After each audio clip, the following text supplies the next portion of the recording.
in order to do the live stream, you have to be logged in as Internet Archive. Is that right? Because you have you you have to log into YouTube as the Internet Archive when you fire off the command in Zoom. So it doesn't matter that what you're signed in as in Zoom. In YouTube, you have to be signed in. Correct. I think there may be some permission thing, but you definitely have to sign into YouTube as Internet Archive to be able to stream to the channel. Let's see, Caitlin, I actually already got it. It tells me in Zoom up at the top. Yep. Grabbed it. I'm ready. So I'm not going to do anything in OV for a bit until we're closer to then. But if you two want to run through slides practice. Yeah, it's weird. I'm not seeing that same live in YouTube. I think it's because the amount of screen, I minimized my screen. I think that's why it's not showing up, which is fine. It doesn't matter as long as it's up and going. That's all that matters. Should you make Wendy a co-host as well? Yes.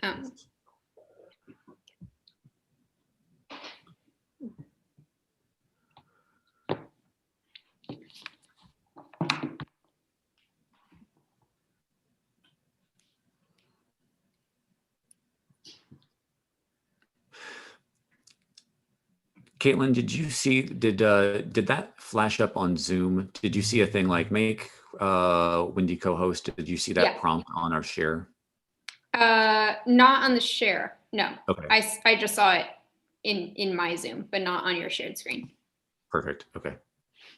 For some reason, so there are some system things that will display through the Zoom share, but Zoom itself, its alerts to you don't share or don't display. It's random. Yeah.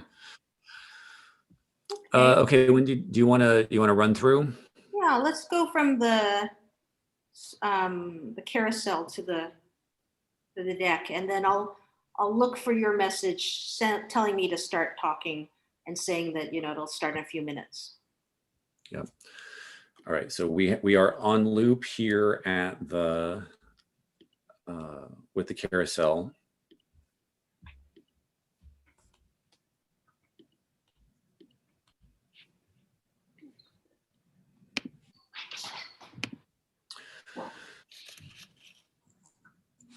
So then we'll do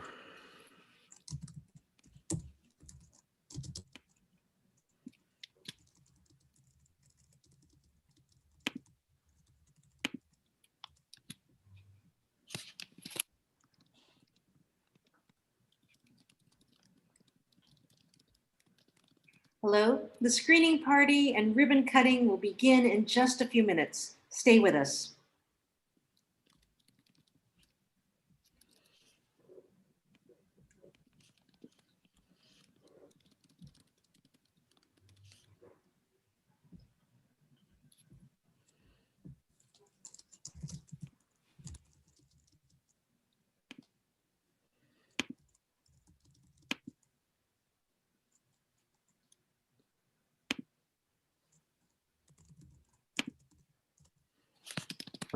Hello, I'm Wendy Hanamura, Director of Partnerships at the Internet Archive and your host for tonight's event. I want you to all close your eyes. Think about the iconic films that you love. Hitchcock's The Birds, Dustin Hoffman in The Graduate, Rosemary's Baby, Full Metal Jacket, Fiddler on the Roof. In my mind's eye, I can see iconic images from each of those films. But what I haven't seen until now are the unsung heroes behind the films, the people whose research made those movies sing. That is what we are here to celebrate tonight. I want to welcome you to this virtual ribbon cutting and screening party for the Michelson Cinema Research Library. It is sponsored by the Internet Archive. Now, you may know us because of the Wayback Machine, but did you know that we are one of the largest digital libraries in the world? That's right, that we preserve the books, the films, the software, the music, and the games of humankind? Well, we want to welcome you tonight, the Internet Archive. We welcome you, the designers, the film directors, Silicon Valley techies, librarians, cinema buffs. I think we're all here for the same reason, to celebrate the preservation of one of Hollywood's great cinema research libraries, and above all, to honor the woman who created it, Lillian Michelson. So here's the game plan. We're going to begin with a lively panel discussion with some experts from both Hollywood and from libraries. We're going to unveil the brand new Michelson library that is now in the Internet Archive. And we're going to show you a demo of how to use those resources online. And finally, together we are going to watch the award-winning documentary Harold and Lillian, A Love Story. To whet your appetite, let's take a look at the trailer.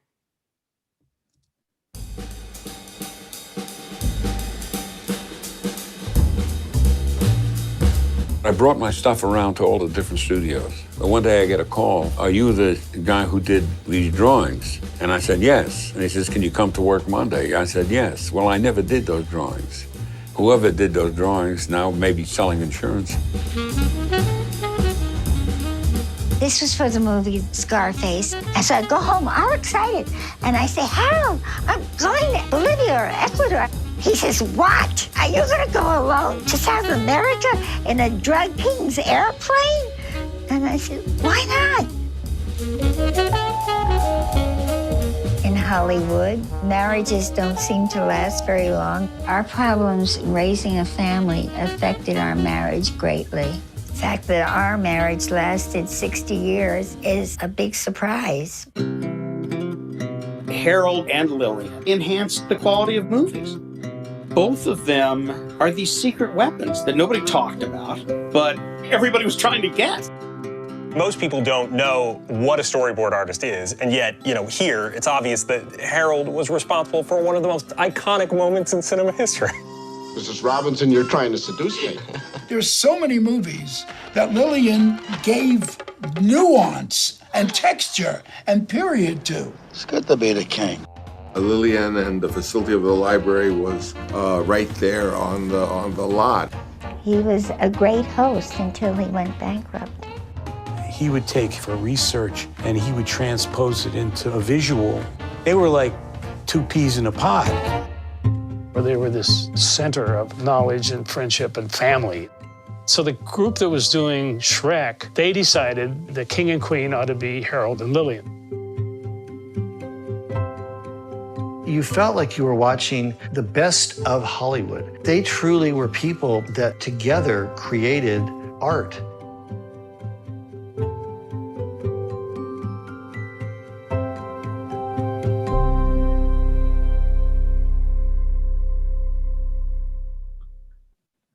Now it is my pleasure to introduce you to the panelists. First, the director of that amazing film, Daniel Rain. As you noted, he was Academy Award nominated. He met Lillian and her husband when he was still a student at AFI. And if you look at Dan's career, I think you'll notice that he has always been drawn to the unsung heroes of Hollywood, which led him, of course, to Harold and Lillian. Next up, Tom Walsh, production designer extraordinaire for everything from television's Desperate Housewives to Zoot Suit on Broadway. He's the longtime president of the Art Directors Guild and a founding member of Friends of Lillian, dedicated to the last 7 years of finding the right home for her library. And finally, Brewster Kahle, founder and digital librarian of the Internet Archive. And 25 years ago, Brewster set out to build the Library of Alexandria for the digital age. And I have to say, he has had singular focus on the mission to provide universal access to all knowledge. We are so pleased that now that knowledge will include the Michelson Cinema Research Library. Now we are missing one very important person today, and that is Lillian herself. Dan, I know that Lillian, she's 92, she's a bit under the weather. She's living in isolation at the Academy home. Do you think we can give her a call? Great. Sure, let's give it a shot. Hello, Lillian. You ready to say hello? Putting you on speaker. Hello. Hi, Lillian. This is Wendy Hanamura. Can I ask you a question? Yes. You know, you have spent 50 years building this amazing research library for Hollywood. Why did you decide to donate it to the Internet Archive? Lillian, in case you didn't hear that, Wendy's asking why you decided to donate the collection to the Internet Archive. Oh, I really want for the collection to live on. Can you take another question, Lillian? Can you take another question, Lillian? Yes. I've talked to lots of people about this library and about you, and there is one word that everyone uses to describe you, and that is ferocious. What would you do in order to get an answer for a director who came to your library? Well, for Scarface, I guess we already covered that in the trailer, but yeah. I went to a lot of lengths to talk to a lot of people. Well, Lillian, you have been very important to so many films, so many directors, and we reached out to one of them, Francis Ford Coppola. When we contacted Coppola, he had this to say: Lillian Michelson opened my eyes to the importance of a research library, to all aspects of motion picture production. At a time when the rich and deep research libraries created and maintained by the motion picture studios were being given away or otherwise destroyed, Lillian was a beacon of light, guiding us to consider them as treasure. So thank you, Lillian. We're going to go on and talk to some of your friends, and we hope that you'll stick with us, and maybe we'll come back to you in the end. So Tom, you have been a top Hollywood designer for many, many generations. What was it like working with Lillian? Question, question, question. Now let's go to the questions and answers. I want to encourage you to put some questions in the chat, audience members, and we'll do our best to get to them. Okay, well, I have a question. They want to know, how much will it cost, Brewster, to digitize 1 million items? A lot. And we love donations. We sure do. Well, now I think it is the moment we have been waiting for. We turned to the animator, Patrick Mate, and we asked him to help us create a virtual Lillian to cut a virtual ribbon on her new Michelson Research Library, now preserved and served and hosted at the Internet Archive. Lillian, will you take it away? That's the cue for the film. Yeah. Sorry about that.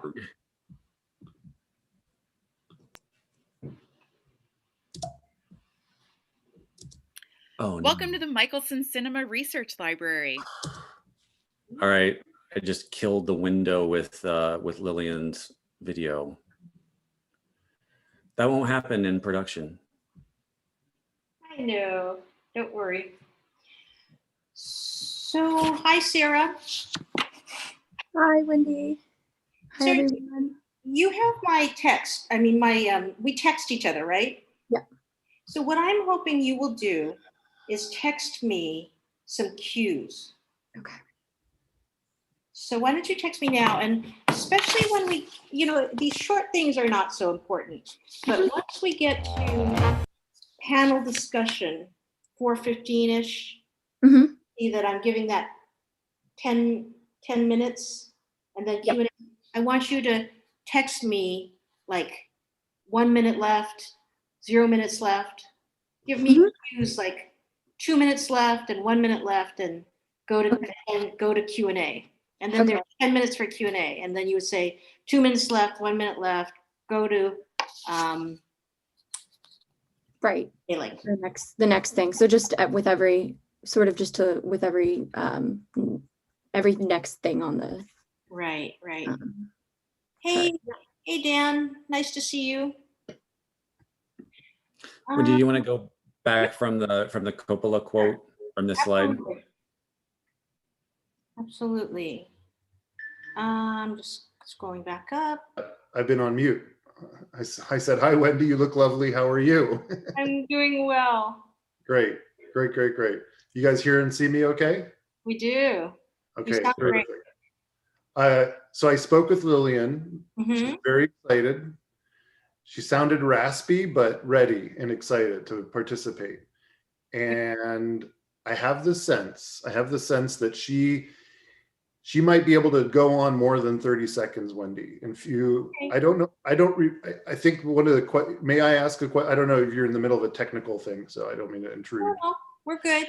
So I'm just curious to ask you how you envision Lillian hearing your questions, because I think if you engage, I think you already designed your questions, but I think she's so excited about this that I said, Lillian, save your voice. And she's like, oh yeah. She laughed and said, I have a talk with my lawyer, but I'll keep it short. So I feel like, maybe she can give us a couple minutes, 3, maybe 4 minutes if we're lucky. So maybe more. I mean, it's really up to her. But since we have her. Why don't we practice that? I'm imagining that she might not be able to hear my questions and that you will reiterate them. Right. That's my thought on it too. Okay, so Chris, can we go back actually one little bit to where we're just introducing, I'll go through the introductions and we can introduce Dan. Sure. Okay. Chris, I can call you on your mobile too, just to do this test to see to what degree can you hear Wendy's questions. It's okay. You're probably going to have to repeat them, I think. Potentially. I mean, I'm going to have her on speakerphone. I'll be able to hear her say, what? And then I can repeat them. Maybe that's the trick. If she says, I didn't hear, she'll be the first to let us know. And then I can repeat the question. Yeah. Okay, maybe that's the plan. So let's practice it from there. And now it is my pleasure to introduce to you the panelists. First, the director of that tremendous film we just saw, the trailer for, Academy Award nominated film director, Daniel Rame. Now, he first met Lillian and her husband, Harold, when he was still just a student at AFI. And I think if you look at Dan's career, you'll notice that he has always been interested in the unsung heroes of Hollywood. Welcome, Daniel Rame. Thank you, Wendy. Great to be here. Very excited. Next up, Tom Walsh, production designer extraordinaire. He has designed everything from television's Desperate Housewives to on Broadway's Zoot Suit. He was also the long-suffering and longtime president of the Art Directors Guild and a founding member of the Friends of Lillian, who for the last 7 years have dedicated themselves to finding the right home for her library. Welcome, Tom. Tom is currently trying to join and I am helping him. Thank you for having me, Wendy. And finally, Brewster Kahle, founder and digital librarian of the Internet Archive. 25 years ago, Brewster set out to build the Library of Alexandria for the Internet age. And I have to say, he has been singularly focused on one mission, providing universal access to all knowledge, which now today we know will include the Michelson Library. Welcome, Brewster. Great. We are missing one very important person today on this screen, Lillian Michelson herself. Now, Dan, I know that Lillian has been a bit under the weather. She's 92 years old. She lives at the Academy home. Do you think we can give her a call? And then Dan, you would jump in here. And you've muted I yourself. muted myself not to interfere. I'm going to give her a call right now because she's expecting a quick check-in. So good. Here we go. Yes, I'm going to give Lillian a call right now. She's expecting my call. And there we go. Put her on speakerphone. So I'm calling Lillian. See, maybe this side, the light. Hello? Hi, Lillian. It's Dan. And Hi, Dan. Oh, you wrote a lovely letter. Thank you so much. A pleasure. That means a lot to me. Great. How are you doing? I'm doing great. I'm doing great. We're all very excited. We're minutes away from the. Wait, talking to the phone. Good point. Good point. Hi, Lillian. Good to hear. So Lillian, this is Wendy. Can you hear me, Lillian? Say it again, Wendy. I just cranked the volume up. Lillian, this is Wendy Hanamura from the Internet Archive. Can you hear me? Very faintly. Well, I'm going to ask you a question, and Dan, I think you're going to have to repeat it. Okay. So Wendy's going to ask you a question, and I'm going to repeat it loudly, okay? But we won't do the questions now. That's just the way it'll work when we call you. Okay. So Lillian, we're good for now. This is just a quick check-in, and I'm going to call you shortly after 4 p.m. Yeah. Yes, I know that. You can only. When say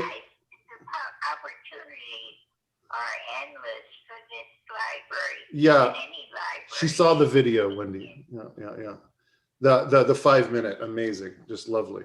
Yeah, I can't believe it too, Lillian. So listen, let's save all that for our quick ceremonial hello from you, and I'll call you shortly. I will call you shortly after 4 o'clock.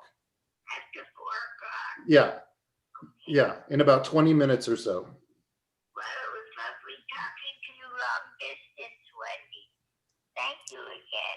You can say something, Wendy. I think she'll hear you. Okay, bye-bye. Bye, Lillian. Talk to you soon. Bye. Okay. Bye. So she has the tech people from MPTF in her room at 4 to make sure she can log in post the ceremonial hello to watch the event. So Wonderful, wonderful. Well, moving on, I'm going to say, well, Lillian, you have had such a profound effect on so many movies and so many directors. And we reached out to one of them, to Francis Ford Coppola.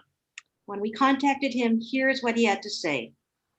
Lillian Michelson opened my eyes to the importance of a research library to all aspects of motion picture production.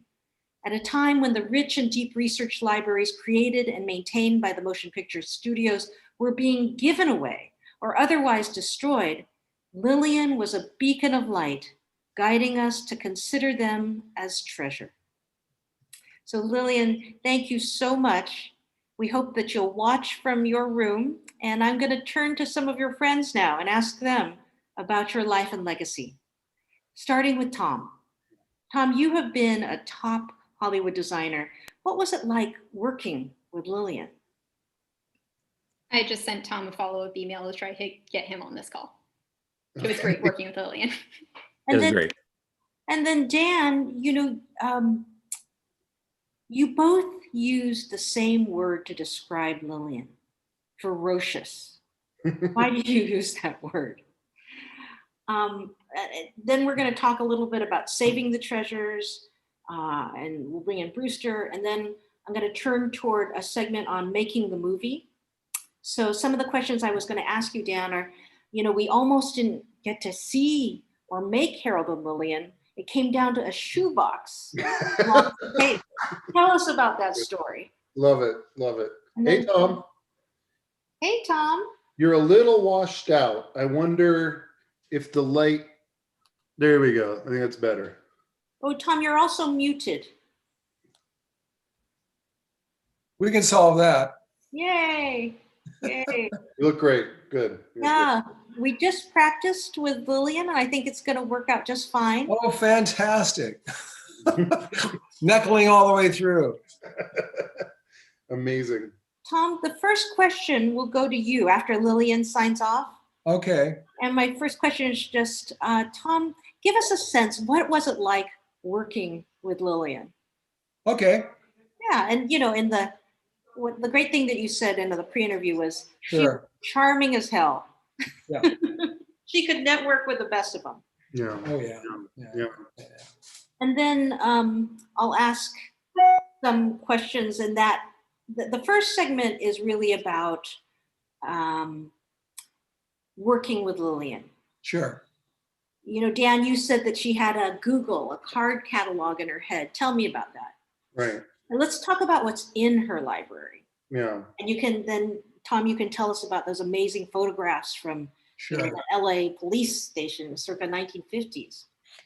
And then we're going to segue to a second segment about saving the treasures. And I think I'm going to say, Tom, there was more than a 10-year struggle to find the right home for Lillian's collection. And you approached everyone, AFI, UCLA, USC. What did they say? Yeah.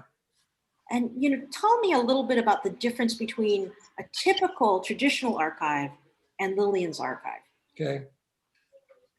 And then we'll segue to Brewster. We'll ask him a few questions. Then I want to go to segment 4, which is about making the movie.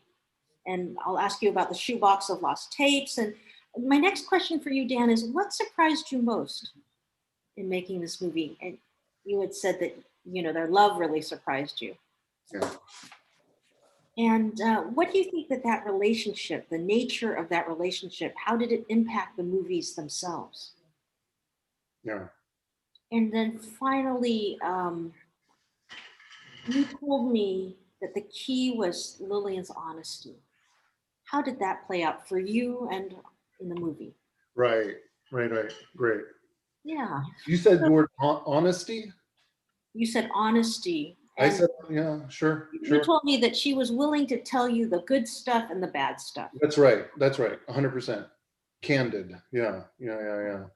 No, that's a really important component, no question. And then we'll take some questions and answers, and then it'll be time to run the ribbon cutting in. So let's practice that once. And at the point where we stop with the questions and Wendy goes back into launch, you all should turn off, pause your video and your audio. Okay, I'm sorry, I need to digest. Can you repeat that, Chris, one more time? Just when Sure. Once Wendy, once we're done with the Q&A, as Wendy transitions into talking about the opening of the library, the ribbon cutting, then everyone will go dark. Oh, I think they should turn off their video, but not their audio. If their audio is, if they happen to say something or hit a keystroke or something, then it will pull focus. Yeah, I guess that's true. But once Alexis starts doing the demo, they're going to be talking about the items again. So they'll have to remember to turn on their stuff. Everyone should be quiet. Everyone should be on mute and video off while Alexis is going through her demo anyway. Are you going to do that, Chris, or should we be responsible for turning off? So I can turn off your video and I can turn off your audio. I can ask you to turn your video back on, but I can't turn it on automatically. That's great. I think that's perfect. Great. Okay. I think I had a different vision, Chris, of the demo where Alexis is doing the demo, but remember how yesterday people kind of chimed in just their voices? Will that work? Because she's doing shared screen. Yeah, so I guess in that case, then keep audio on, turn video off. Okay. All right, so perfect timing, Brewster, because we just kind of gone through the whole panel part. And I'm about to segue into calling for the animation, at which point we all turn our audio, we leave our audio on, being careful to be very quiet, but we turn our video off.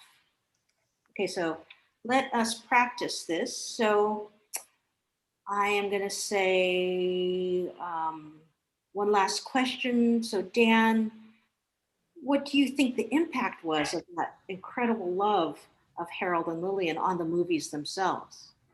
So he'll answer, and then I'm going to say, and now, I think is the moment that we have all been waiting for.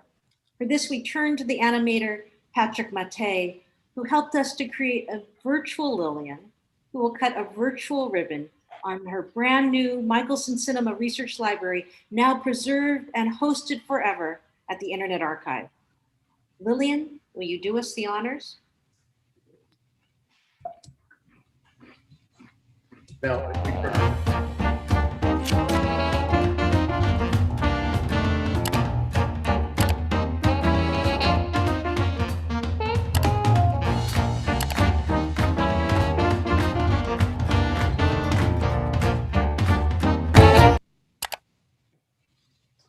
and now I want to introduce you to our Director of Collections, Alexis Rossi. Oh, I do have to turn my video on. My Director of Collections, Alexis Rossi, who's going to show you how to make use of this tremendous collection. Alexis, turning it over to you. Hey everybody, I am your friendly neighborhood librarian here at the archive, And I am going to share my screen with you. We're going to take a little walk through this collection together. So hopefully you can now see my screen. And welcome to the library. So this is 1,300 books that you can just browse through like you're walking through shelves by scrolling on this page. Anytime that you would like to see something that catches your fancy, you can go ahead and click through.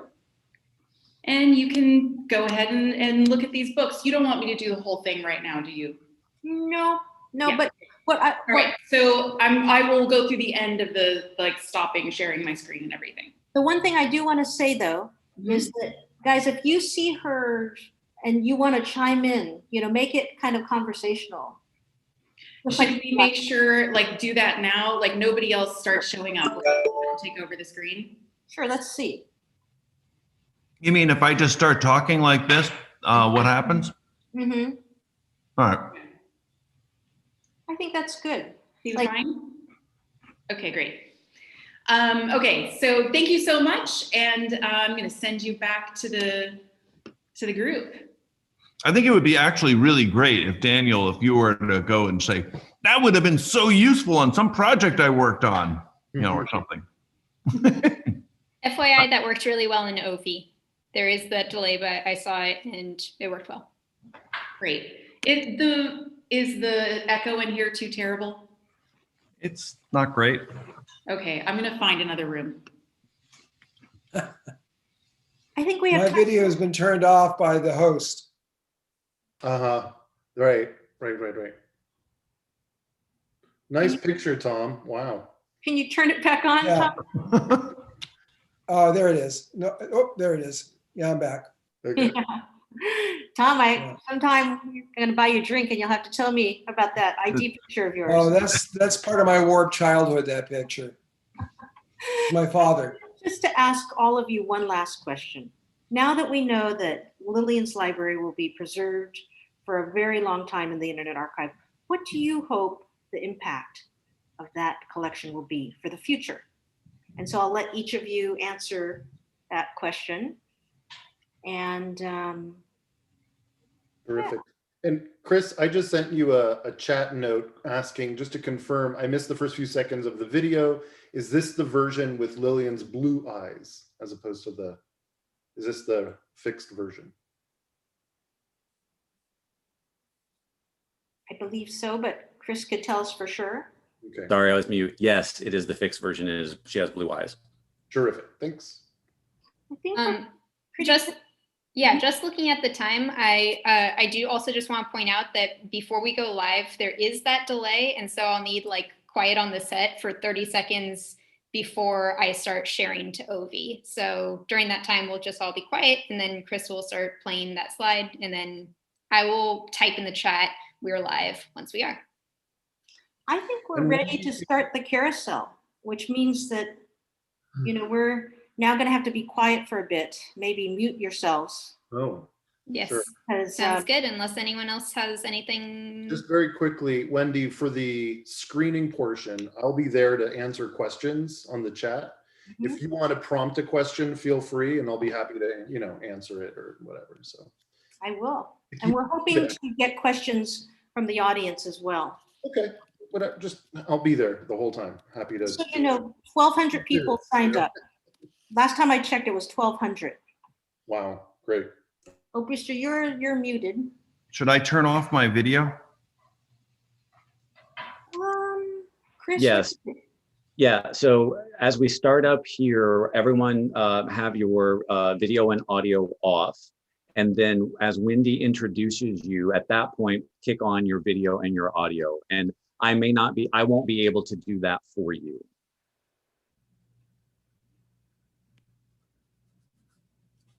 Okay, so I'm going to introduce you. And when you hear me introduce you, you turn on your audio and video. Okay, let's start the OV then. Okay, quiet on the set. I'll let you know when it's on.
Hello, everyone.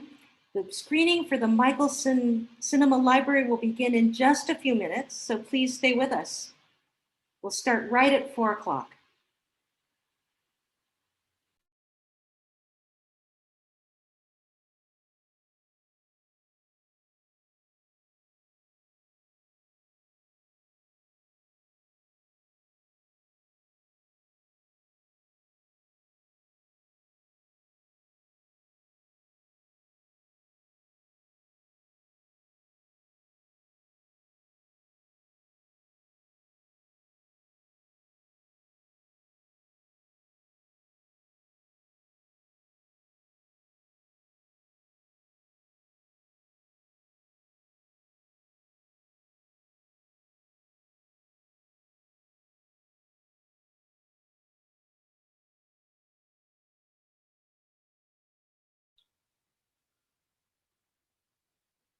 If you're just joining us, I want to let you know we will begin in just a few minutes, so stay with us.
Hello, everyone. I'm Wendy Hanamura, Director of Partnerships at the Internet Archive and your host for tonight's event. I want to ask you to do me a favor. Close your eyes. Think about those iconic films that you love. Hitchcock's The Birds, Dustin Hoffman in The Graduate, Rosemary's Baby, Full Metal Jacket, Fiddler on the Roof. You know, in my mind's eye, I can see all of those iconic images from those films. But what I don't think I've ever realized until now is that there are unsung heroes behind those images, the people who contributed the research and the design that made those movies sing. And that is what we are here to celebrate today. Welcome to this virtual ribbon cutting and screening party for the Michelson Cinema Research Library. This event is sponsored by the Internet Archive, and many of you may know us because of the Wayback Machine, our archive of the Internet. But did you know that we are also one of the largest digital libraries on the planet? That's right. We preserve books and films and software and games and music from all of humankind. Well, we want to welcome you. Tonight, we know that there are film directors and Hollywood designers and Silicon Valley techies and librarians, cinema buffs in the audience. I think we are all here for one reason, though, to celebrate the preservation of one of Hollywood's great cinema research libraries, and above all, to celebrate the woman who created it, Lillian Michelson. So here's the game plan, folks. We're going to begin with a lively panel of discussions with experts from Hollywood and libraries and technology. Then we're going to unveil the new Michelson Library right here at the Internet Archive. We're going to show you a demo so that you know how to use those amazing collections. And finally, together in OV, we're going to watch the award-winning film, Harold and Lillian, A Hollywood Love Story. To whet your appetite, let's watch the trailer.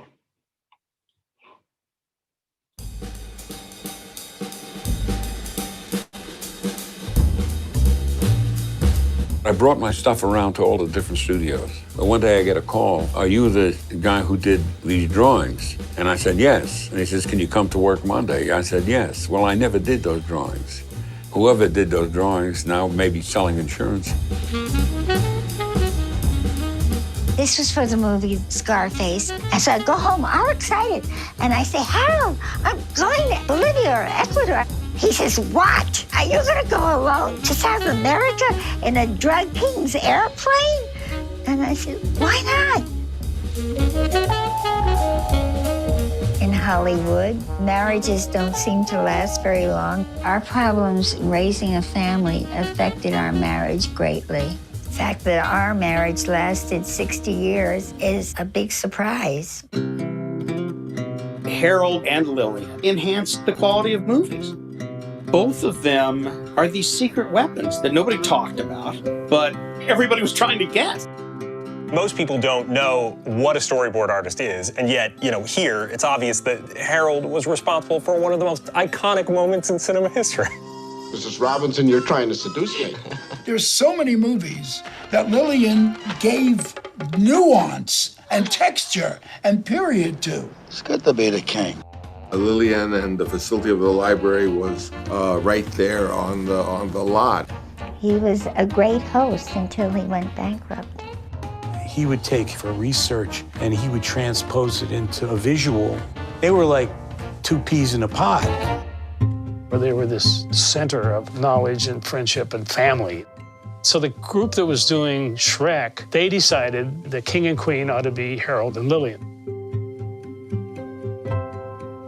You felt like you were watching the best of Hollywood. They truly were people that together created art.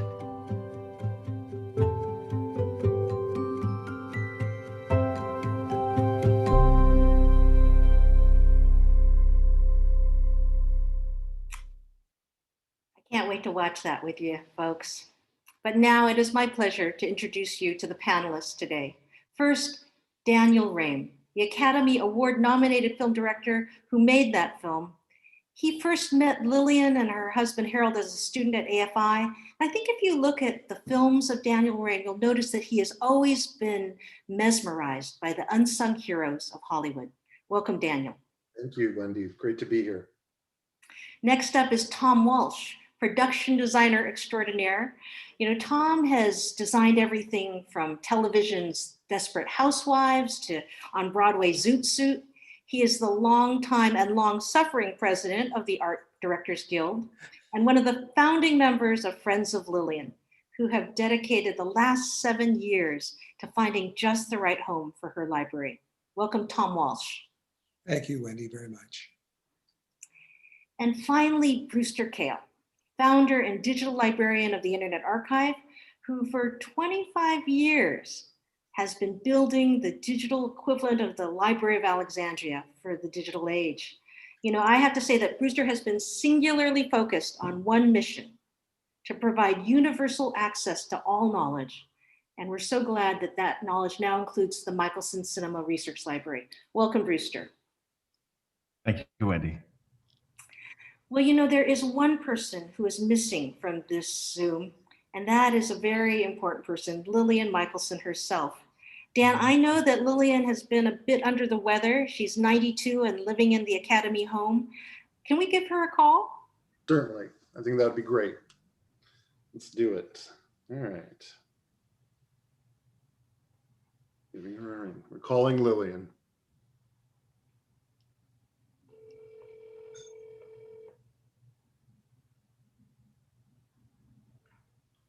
Hello?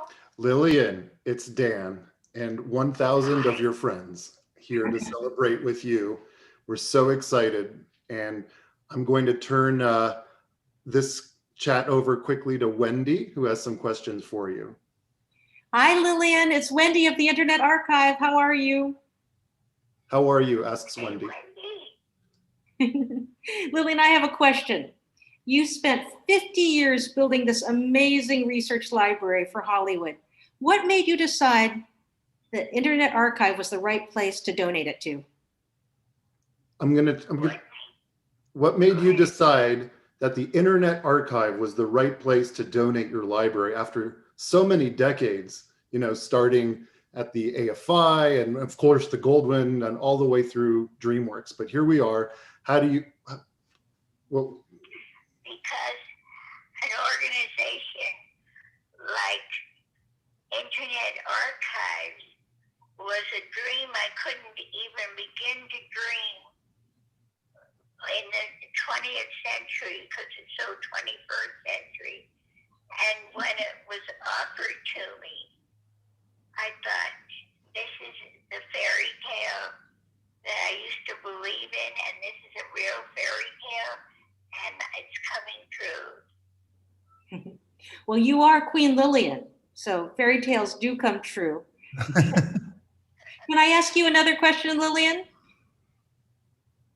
There is one word that everyone has used to describe you, and that is ferocious. Why are you so ferocious when it comes to getting answers for the directors and production designers? why are you so ferocious, Lillian, in getting answers for questions from production designers and filmmakers? Why is that important for you? What's it like? Why are you so committed and ferocious to getting answers in your research process? Because I think their work is so vitally important to make whatever interior dreams we have about that movie we're seeing, they make them real on the screen out of somebody's imagination. Some art director said once, the art directors people look at something and they see nothing, but the art directors look at nothing and they see something. I never forgot that. Wow. Lillian, one more question. We have one more question. They say that you have a filing system in your head, like Google.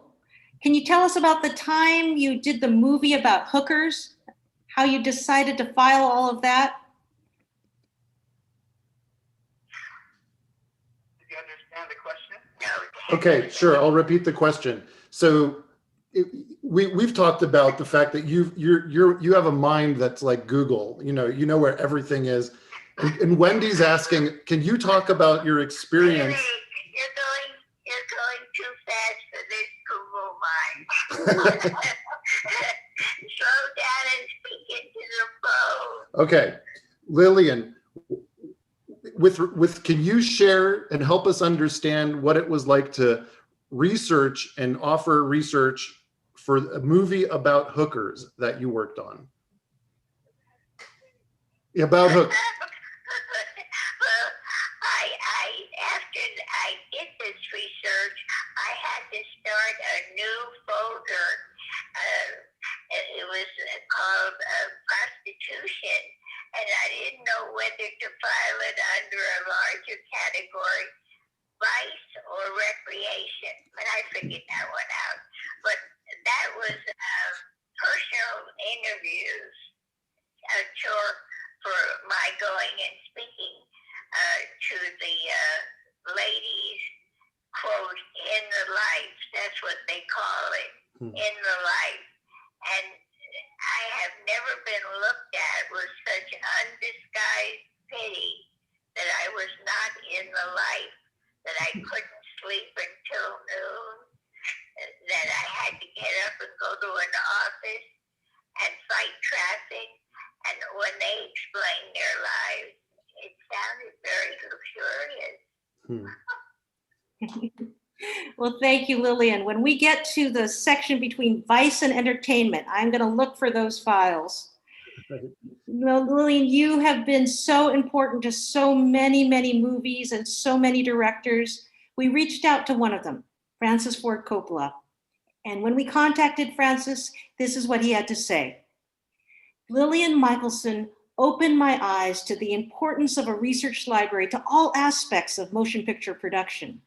At a time when the rich and deep research libraries created and maintained by the motion picture studios were being given away or otherwise destroyed, Lillian was a beacon of light, guiding us to consider them as treasure.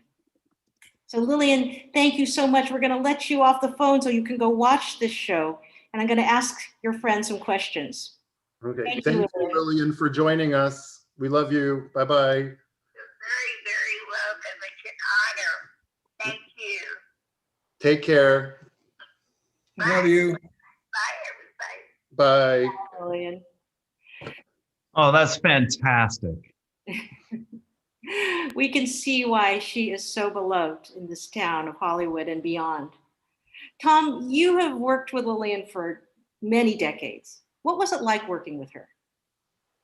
She is really a force of nature. I mean, we talked about her being ferocious. I would say she was more very respectfully tenacious, but she's like the only person that you can think of that could call up the Pentagon and get them to release blueprints of a nuclear submarine for a film.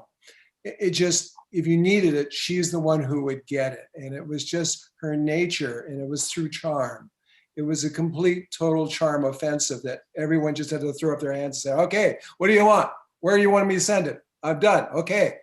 And they remained friends her life. She had the world's largest Rolodex. And that hopefully is in a vault somewhere, because there was so much content in it of people to go to for unique things that you would never think of, but come up in storytelling that we have to answer. The questions that we have to answer, she was the person who could answer all the questions for us, and we depended on her for that. Dan, you have said that she has like a card catalog, a Google in her head. What was that like when you were a young film student sitting in her library? I mean, it's incredible because she had her own filing system that wasn't, you'll see in the film where space and religion go together. But what she put from this incredible collection of books, and that's been digitized, what a big part of her life's work that she's both talked with me about and you see in the film a little, is that she would spend hours every day pulling clippings and newspaper articles, put her stamp on it and file it. But she was also filing it in her head. So she was like this walking Google before there was the internet. And if she didn't know something, if there was something that, if you're making Scarface and you need to find out what a drug lab looks like, she'll find out. She had relationships. That Rolodex that Tom's talking about, she was having relationships with people on both sides of the law. It's very interesting. Now, Lillian's library is really a throwback to the old studio system where Warner Brothers and others would create these files. Tom, can you talk a little bit about what's in her library? Yeah, it is a throwback. I mean, the origins of her library is it started at Fairbanks Pickford, and then which is United Artists, and then it was assumed by Samuel Goldwyn, who fleshed it out. And then she actually started as an intern at Samuel Goldwyn, working in the library. So she was mentored by the head librarian there. And then when the library, as all of Hollywood, was devaluing and liquidating their assets, which is an ongoing pain,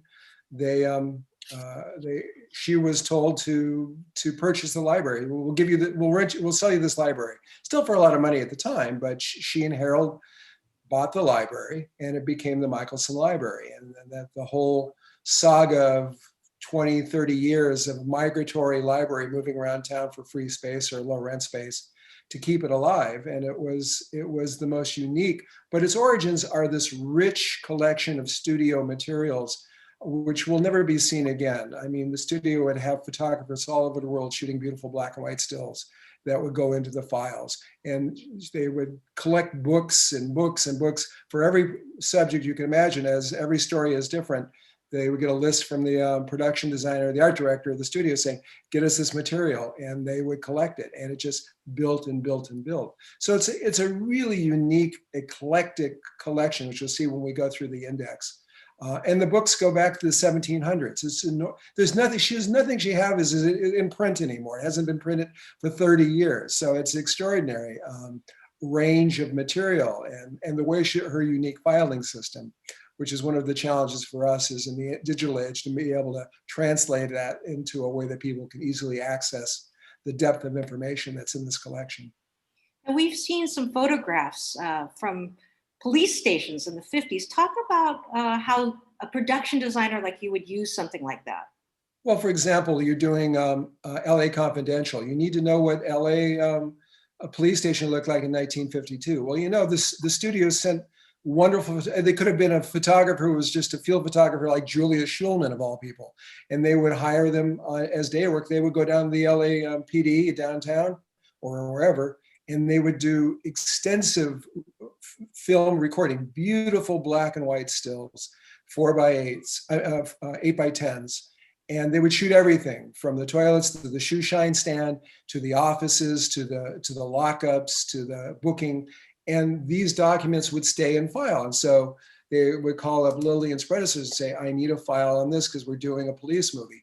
And the material's there. And it gives us the ability to build a complete backstory based on real information, not just little bits and shards, which is the frustration with Google today. We all use it, we have to, but it doesn't go back in time the way these collections do. I mean, it starts when the internet starts. So it's all 1990s forward in terms of the information. And it depends on the kindness of strangers. Whatever gets put there is there. And then it's for you to sort out what it is and what it goes to and what period it might be.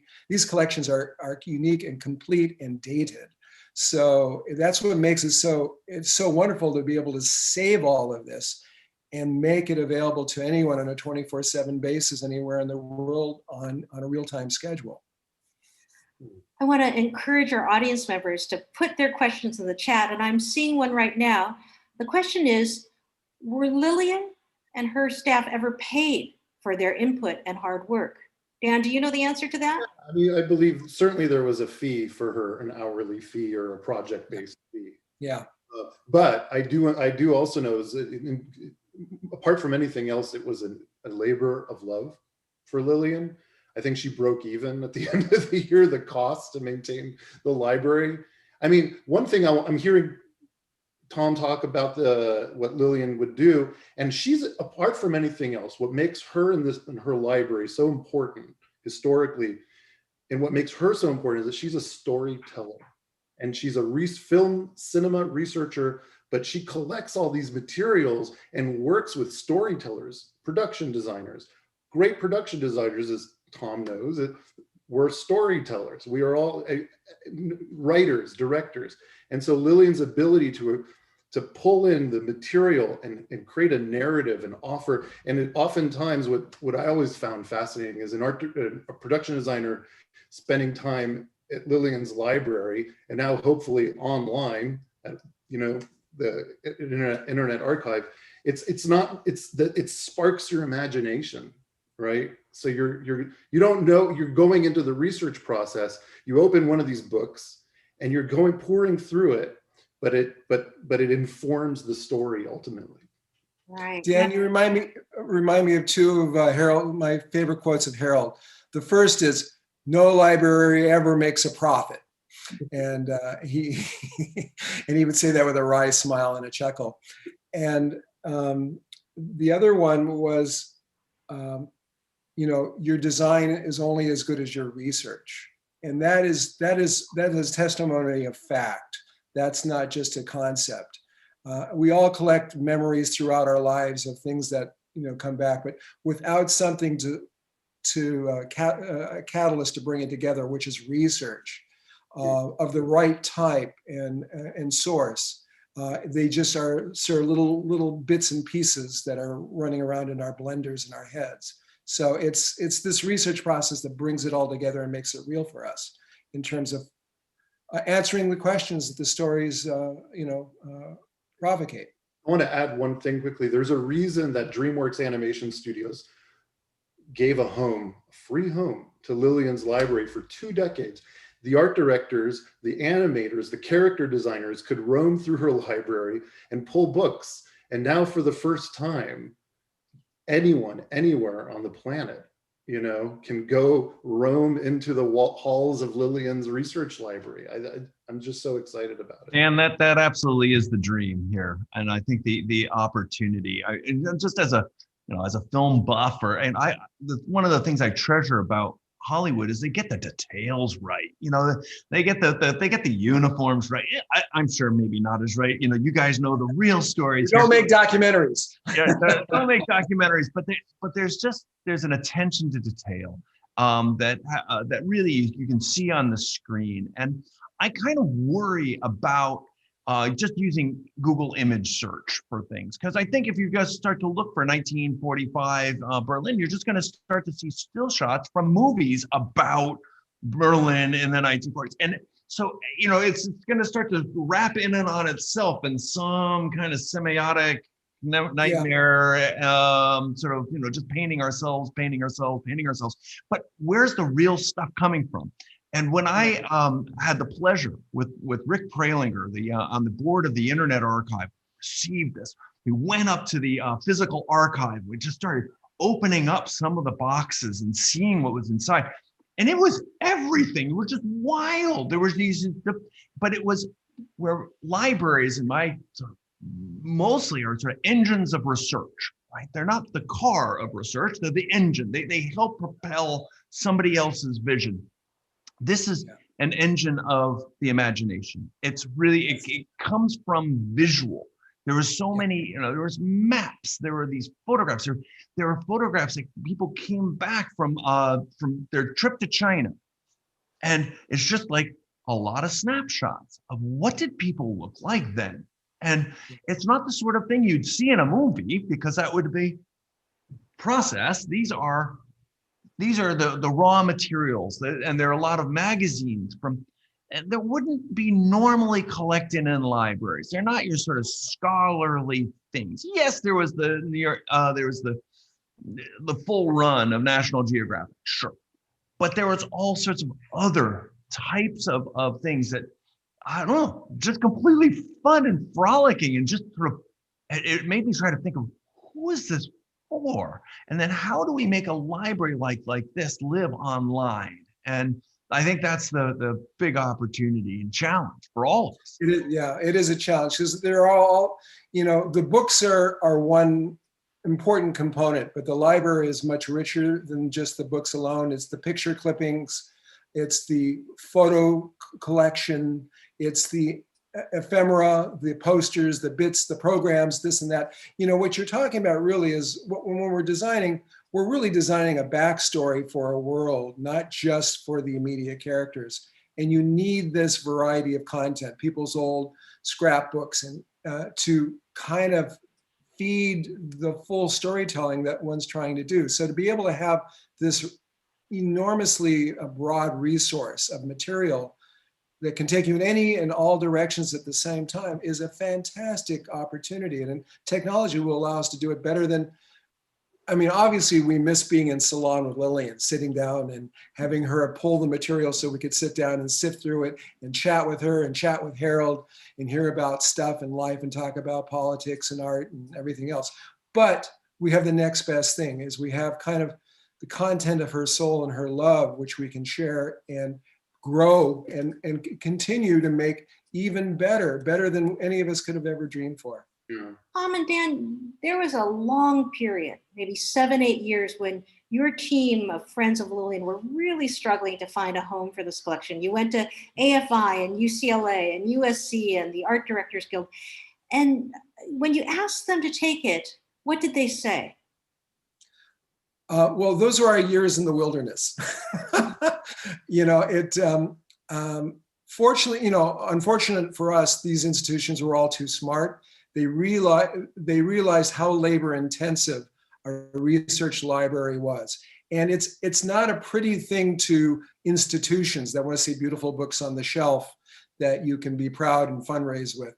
This is the going into a mechanics place where you've got the oil and you got the tools and you got the lifts. This is all the machinery that makes the story work, and it requires labor and also a unique sense of knowledge and eclectic sense of adventure experience, because it's not easy to do well. That's why Lillian was so unique at training archivists through her generations of her work that would go on and continue kind of in the Lillian method, and they would go in their own route. But the thing is, it was like 7 years. Essentially, we were trying to find a Medici, somebody that could help us create a bricks and mortar home for the library, because that's what our thinking was. It's where our traditions is. You want to go and you want to handle the things. Part of the joy of researching, it's not just looking at the picture, but in Lillian's collection, you would flip it over and there would be something, if it was a clipping, there would be something on the back side or something stuck to it, and you go, aha, I hadn't thought about it. That's what I'm looking for, and help you put the whole idea together. This is going to be the next best thing, where you can digitally sift through, hopefully, everything in time, the folders and the pictures, and find not only what you think you're looking for, but more importantly, what you weren't looking for that makes everything come together. The turning point was that LA Times article by Mary McNamara. She did a tremendous job of telling the story of Lillian and the need for her library to find a home. And I have to say, at least a dozen people sent this to the Internet Archive and said, you got to take this. So Brewster, when you got that call, why did you say yes? Oh, the opportunity of this and the for the Internet Archive is great, in the sense that it's not just a hodgepodge of, sort of people's used books, something or other, right? It is a complete collection that served a community. A library is more than just the sum of its parts. It is there as the heart and soul of a community. It comes with a focus. It came from someplace. It gave back to that place. And the idea of trying to make an internet equivalent of that library is such a huge and difficult challenge that we said, let's give this a shot, right? I mean, you're absolutely right. Usually it's that reference librarian at the center that's sort of pulling the things. And so how are we going to pull the right things? It's like, well, there's going to be some metadata tags. There's going to be some information that are, on the spines of the books. There's going to be some things you can now search right in the middle of books. You can go and keyword search and find, a city in a travel magazine. So you don't have to just say, okay, maybe I'll just flip through this whole magazine and find it. So there's some advanced tools, but there's a lot also that's kind of missing. But the Internet Archive is starting to get whole libraries. And the idea of bringing those online is not just bringing those books and materials online, it's bringing a community online. Yeah. So that's going to be the challenge. It's incredibly expensive, but and somebody asked actually, and what's going to happen to the physical materials after they're scanned? And they're going to be kept in a climate controlled environment, but not very accessible. Think of that last scene of Raiders of the Lost Ark, right? Sort of going down into the. All right. Think of that. That's kind of where these materials will live. They'll be labeled, they'll be known, and there may be needs to go back to those materials. But not only the digital materials will be the access versions, and we're going to need help, right? The Internet Archives interface is going to be fairly generic. You'll see, fairly generic for lots of different kinds of collections. But sometimes people put a new user interface, a whole new website on top of it, make that searchable through the APIs, and go and surface things in new and different ways and have it appear, even though the holdings are here, it's going to be reorganized over here and maybe reorganized for an Italian film community, or, hey, let's get it into Bollywood. So is there some way that we can go and use these materials and then build on them by people using the materials? That's going to be, frankly, kind of freaking hard, but that's the exciting opportunity. Brewster, one audience member says, will there be a cost to use any of the materials? Oh, it's a library. It's free. It's, it's as it carved above the door of the Boston Public Library is free to all, which I think is actually kind of cool, because the Boston Public Library was paid for by the robber barons that were not the most sharing oriented people in the world, but they thought libraries were special. They served a different kind of role, so that even though these are copyrighted materials, they are purchased, they're gathered, they're organized, and they're used often in a very different way than the way that they were originally published. And so the Internet Archive is a library in that tradition. Another question is, how long is it going to take to digitize this? I mean, there are a million items, folks. And how will you prioritize what you digitize first? We wanted for this show, we knew we were going to do this because, frankly, Dan did this fabulous movie, and so we said, okay, this collection comes with a full documentary, right? Not just a little GoFundMe, little Kickstarter movie. It's like, it's great. So we, Rick Pralinger was on the Internet Archive Board, famed film archivist, and I went and tried to pick out a few thousand of the books out of the million of the folders and all the pieces to be able to be rushed through. So what you're going to see is just a tiny fraction. And actually, it's kind of some of the easy stuff, which is the bound materials. Some of the challenge is going to be the file folders. And some of those things will have words that we can OCR so you can search on them, but some of them will just going to be based on kind of this quirky woman's force of nature way that she thought of it. And we'll key those in and have at least that kind of metadata. But how long will it take? Well, it depends on funding. We're going to do it anyway. It's going to happen. It's just going to take a while, think years. And unless somebody comes along and says, do it right now, and here's a big check, and then we'll just do it right now. But otherwise, it will sort of go into this flow, and so it will be a few years. But it's been sitting in boxes now, I understand, for Tom. How long has it not been? It was boxed and reboxed. I mean, the short story is when Lillian took ill, the collection was basically boxed up by the studio and sent to two different locations. One in a salt mine, and I'm not making this up, in a salt mine in Pennsylvania, and the other half was out by the LAX airport. So we at the Guild at the time, we were just forming our archives, the art director's archives. And so our first mission with our professional archivist who we hired to run it was to go in to the studio and ask them to repatriate the materials. And they did, to their credit, brought them back to LA.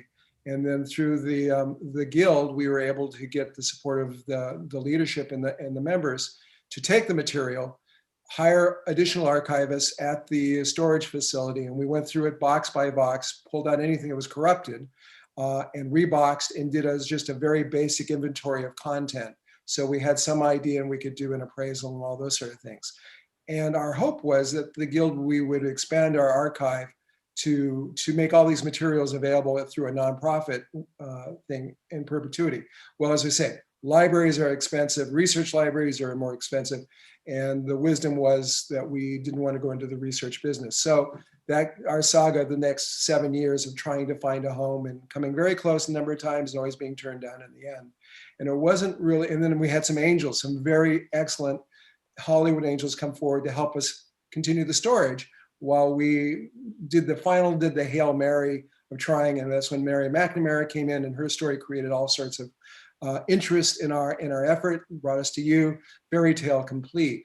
But these materials are difficult, and you're so right. They are labor intensive to share, which is why all these organizations didn't want to have it. But it's a process of, and unfortunately, research libraries, the professional ones, particularly were scared because they're like going into a hazmat zone.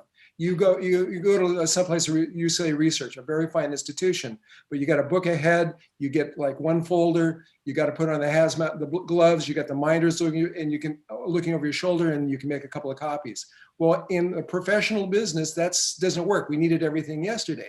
So we would always go into Lillian, call ahead, pull these things. You go in, you do it, she'd Xerox it, you're out the door. If you're on a location, as many of us were, you do it over the phone call, and then she'd send you this wonderful FedEx package full of Xeroxes.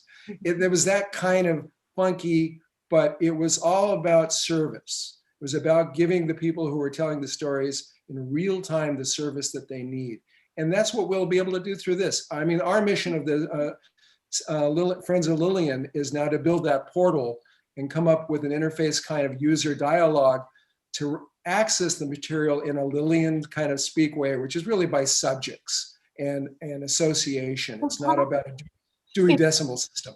If before you would go in and you'd get a manila folder, that was then, let's take a look at what is now. I think this is the moment we've been waiting for. We turned to the animator, Patrick Mate, brilliant animator, and we asked him to help us create a virtual Lillian to cut the ribbon on her new digital library, now hosted and preserved at the Internet Archive. So virtual Lillian, will you do us the honors?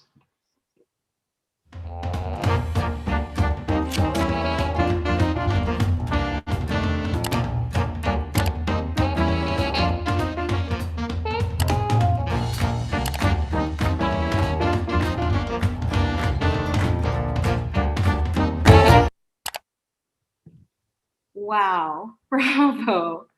I want to introduce my colleague. Let's hear it for the new Lillian Michelson Research Library.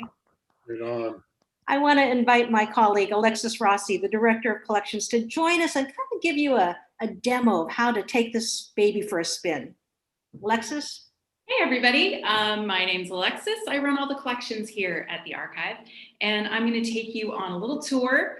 I will share my screen, so give me just a second here. And hopefully you're looking at my screen right now. Yeah. Okay, so this is what the library looks like right now. No hazmat suits needed. We've got about 1,300 books in here at the moment, and you can kind of walk through the aisles, as it were. Just scroll through these books, see if there's anything that happens to catch your eye, and click on anything that seems of interest. This is a photo album of Vancouver in the 90s. If you were working on something from that time period, this might be gold for you. But let me tell you a little bit about what's on this page. What are you actually looking at? So the dark area up here, that's where we show you media. In this case, it's a book. In other cases, it might be a movie or audio tracks, things like that. Down below in the white area, you see your metadata, and metadata, stuff like titles and dates, things like that. If we have any downloadable files, you're going to see them on the page over here on the right. And all the way at the bottom, here are some more things that you might want to see about Vancouver. So let's go back to the Michelson Library real quick. We're going to click in the collections list to do that. You're probably not going to want to look through 1,300 books just by walking down the aisles, right? So some tools to help you. Up here at the top, you can actually sort these. So say you were interested in the oldest things in the collection, you would go by date published. If you wanted to narrow these results, you can use facets that you'll find down here along the side of the collection. So limit to only things in English, or limit to just certain years, for example. But of course, the fastest way to get through a digital collection is to search it. And we have two versions of search here. One is metadata, the other is text contents. But let's do metadata first. So if I was a costumer and I was trying to, let's say, do research on costumes in China, I can go ahead and do that. And my search is going to get me any book that is about costumes in China. The whole book is about that. So let's click through. And this book, I can't just flip through it like I could with the photo album, but I can borrow it as long as I have a free archive.org account, which you can sign up for anywhere on the site. So let's go ahead and borrow that book. And now we can flip through it, just like we could the photo album. And the great thing about books like these, when they're visual, the thing I miss about physical books is the ability to sort of just flip through something. And I think using the thumbnail view that we have is kind of the closest way to sort of get a good overview of a book.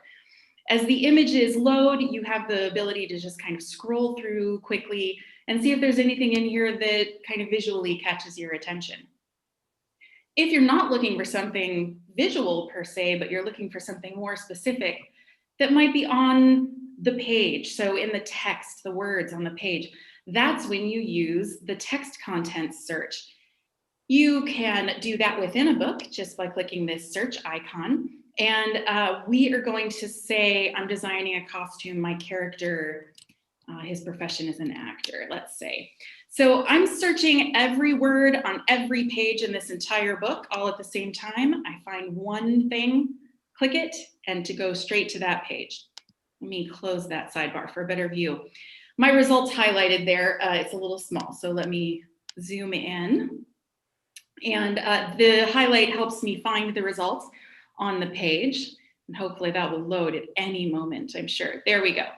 And so I can get an idea of the context around it. This is a sketch that was done in 1793. That's amazing. I can zoom in further if I want to see the details of this fabulous costume. Let's go back to the collection page. I'm just hitting the back button. And we'll talk very quickly about that text content search that I mentioned right there. And so what you're doing when you do a text content search at this level in the whole collection, this lets you look through all 1,300 of these books, every word on every page. So if I was a set designer and I wanted to look for research about New Orleans, this is every book in this collection that mentions New Orleans. So even something like Steamboats on the Mississippi, which doesn't have New Orleans in the title or anything, it does mention it in the book. And this is one of the snippets of that down here below. So let's hop right in there and we'll take another little look. I've actually already borrowed this book just to make this easier. But here's all of my results over here on the left. And of course I can go and look at that. You can imagine how you might be able to use some of these illustrations. Also along the bottom, you can see your results here, and where they're grouped, that's a good hint that that might be a section of the book that you're interested in, and you can click to go straight to those. The Internet Archive is a pretty big website, so we have millions of things, and if you ever feel like you are lost or you're starting from our front page, you can go ahead and type in Lillian's name, and you'll be able to get right back into the collection. I hope that you really enjoy all of the beautiful treasures in this collection. Thank you so much. Thank you, Alexis. Well, gang, now that you've gotten a load of the first 1,300 of 1,000,000 items in the Michelson collection, you know, your directors, your designers, how do you imagine this will impact your fields? Tom? Who's the question to? Oh.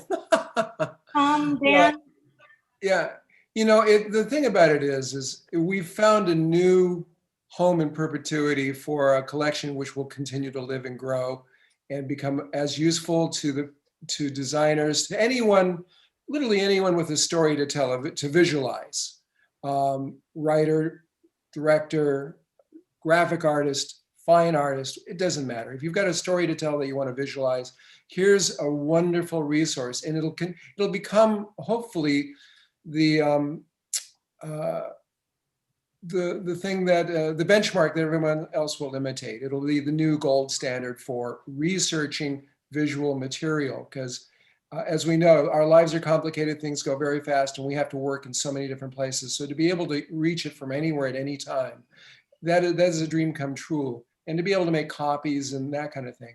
So I'm so excited because it's just the beginning of a great new adventure.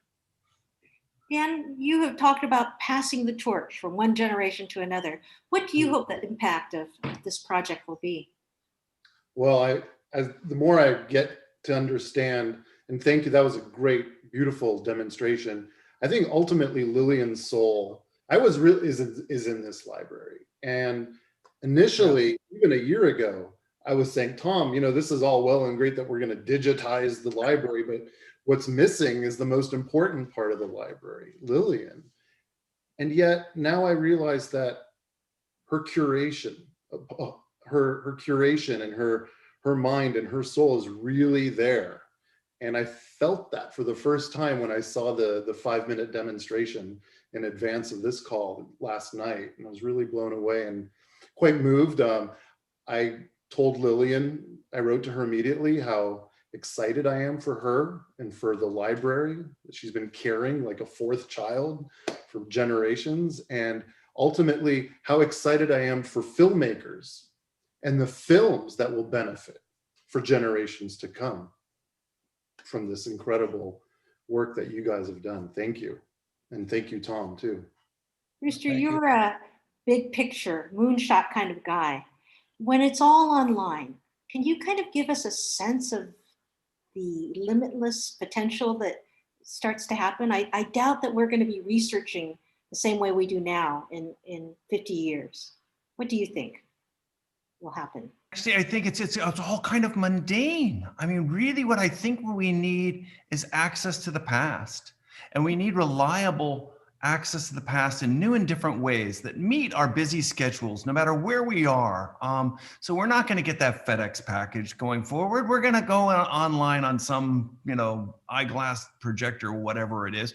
And I'm hoping that we can actually interact with the virtual Lillians of the future through this. But at this point, it's going to be just reliable access. Let's make sure that it's preserved, and let's make it as accessible as we can. We'll try to digitize all of it that we can, and we'll make it as available as we are allowed to.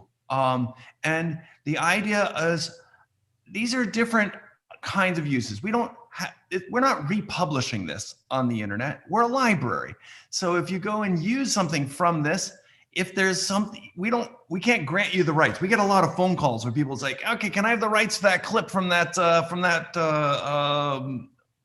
health movie that you have from the 1950s? It's like, no, you have to go back to the original and get that. But it's a library, and that's so it's to spark ideas. And at the end of the day, a library. The goal of a library is to spark people's imaginations and have them create things that are worth being put in the library again. Okay, so can we go and make it so that there are new things being written, made, that are worth preserving and passing on in this way to generation after generation? That's what we're a part of. Cultural heritage is a relay race. The baton is things like the Michelson collection. And frankly, if the baton gets dropped, it will be gone forever. And these things, mostly they're lost. But let's go and pick out things that are worth investing in. We're investing our time and effort. Donors are putting their monies into this. I'm excited that Tom's up for trying to put some portal ideas into this. Can we use this as a rallying point to go and say, let's make a library work? And as you're right, no library ever turns a profit. They just figure out how to lose money. And so that's what we're out to do.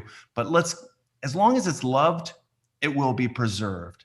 So please invest in it and your time and effort and use it. Complain and go and say, hey, I want it to be done this way or that way. And let's respond and try to make it all go. Well, Tom and Dan, and to your whole committee, Libby and Rick and everyone else and the Friends of Lillian, thank you for passing the baton. We promise to take good care of it. And we hope that somewhere up in heaven, Harold is smiling, knowing that the collection that he used his life insurance money to start will live on.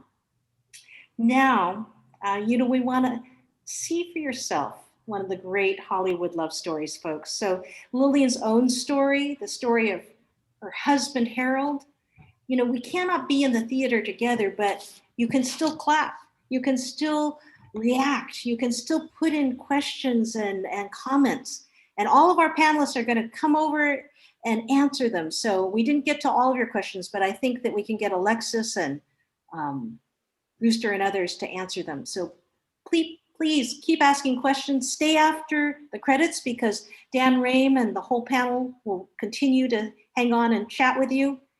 But now, let's together turn our attention and watch the tremendous documentary, Harold and Lillian, A Hollywood Love Story.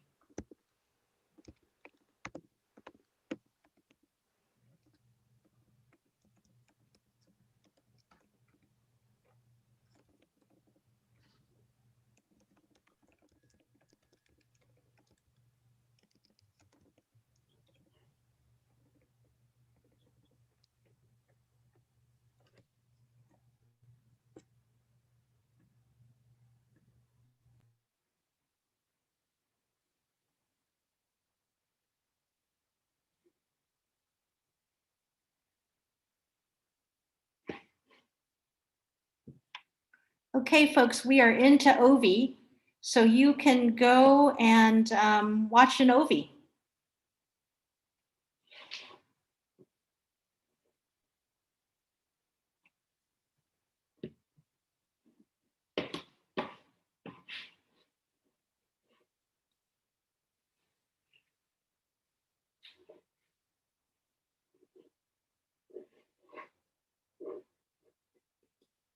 Concept illustrate.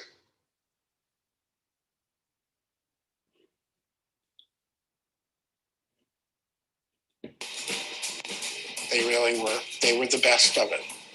They were the best of those days. Harold and Lily enhanced the quality of movies. Both of them are these secret weapons that people used to have access to, that nobody talked about, but everybody was trying to get.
10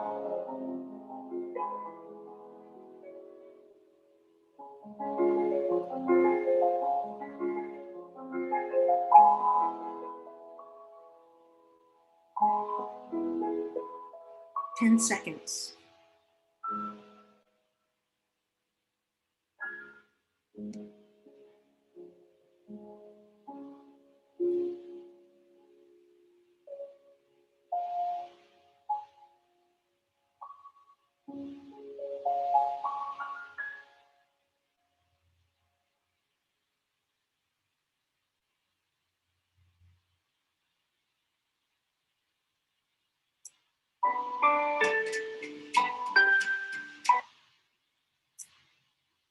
Wow.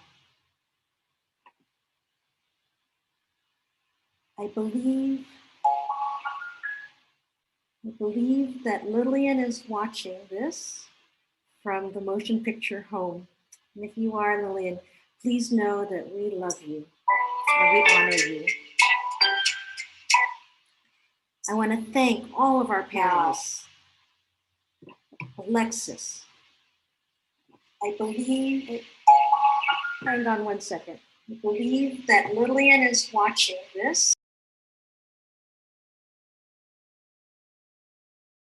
And if you are, Lillian, please know that we love you and we honor you.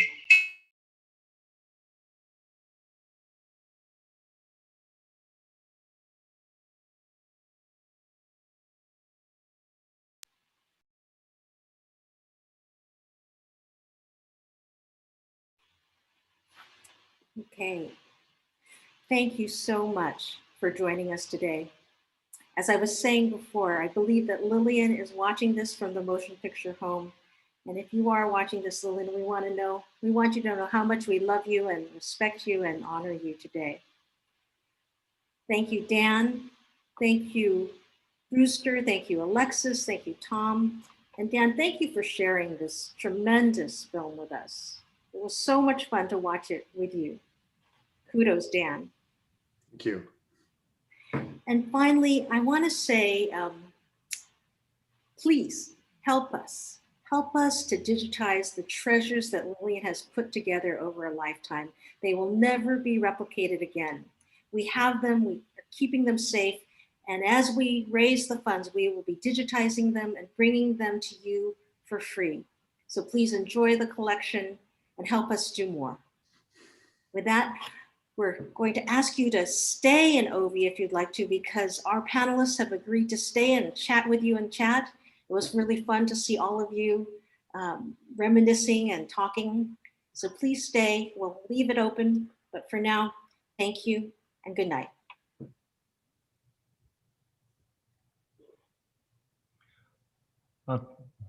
And thank you, Wendy, for pulling this together in the COVID days of trying to make a film showing work. And I just love that I don't know, community interactions, actually, it's sort of like being in a movie theater with people you want to know or people you do know, and they're able to talk to each other. So actually it worked really well. And what I think it brought a lot more to film for me, just to see sort of what the community that Lillian is all about. Dan, do you have a last word for us? Gosh, no, I'm just blown away by the reality that beyond this film and Harold and Lillian's legacy will live on, you know, through the Internet Archive, and her library has a home there, a real home. And I'll do everything I can to help build a community. I think every filmmaker who's here watching this, or please spread the word to your filmmaker friends. Such an invaluable resource. So thank you very much for hosting this. Libraries live as long as they're used, right? Otherwise they get put in boxes or away or the like. So and librarians live for positive comments back. I mean, just the sort of like I don't know, clearly the people that Lillian got to serve were real invigorating energy for her, as for all librarians. That's why we sort of pour ourselves into this. And Tom is with us. Tom is actually working from New Orleans, where he's doing another show. And librarians. Somebody should close the OV.